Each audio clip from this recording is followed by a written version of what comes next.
এই যে করলা আপনি চাষাবাদ করছেন, এই করলাতে আর একটু ব্যবস্থাপনা যদি আপনি নেন তাহলে কিন্তু করলার ফলনটা অনেক ভালো হবে। যেমন এখানে দেখেন অনেক কি দেখছি আমরা, পাতা দেখছি। তো এই যে বড় পাতা যেটা আছে, বয়স্ক পাতা, যে পাতাগুলো আপনার মরে যাচ্ছে, এই পাতাগুলোকে কিন্তু আপনার কি করতে হবে, ভেঙে দিতে হবে। এই পাতাগুলো যখন আপনি ভাঙবেন, এই পাতা কিন্তু এখানে ফেলানো যাবে না। এইটা জমি থেকে বের করে নিয়ে যায় অন্য একটা ভালো জায়গায়, মাটিটাকে গর্ত করে এটা মাটির ভিতরে পুঁতে রাখবে। আরেকটা গুরুত্বপূর্ণ বিষয়, এই যে এখানে যত ডগা দেখছি, এই ডগাগুলো যাতে মাচার ওপরে থাকে।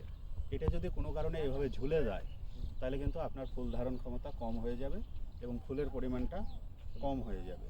তাহলে এই ডগাগুলোকে ওপরে তুলে দেবেন। আরেকটা গুরুত্বপূর্ণ কাজ করবেন, মাঝে মধ্যে দেখবেন যে কিছু ডগা আছে একবারে লম্বা হয়ে যাচ্ছে, ফুল ফল কিছু দেখা যায় না। তখন এই ডগাগুলোর মাথা কিছুটা কেটে দেবেন, মাথা কেটে দেবেন। মাথা কেটে দিলে এই যে সাইড থেকে এরকম ডগা বের হবে, এবং যে ডগা বের হবে এখানে কিন্তু প্রচুর পরিমাণে ফুল আসবে। তাহলে আশা করা যায় আপনার করলা ভবিষ্যতে আরও বেশি হবে, ফলন বেশি পাবেন।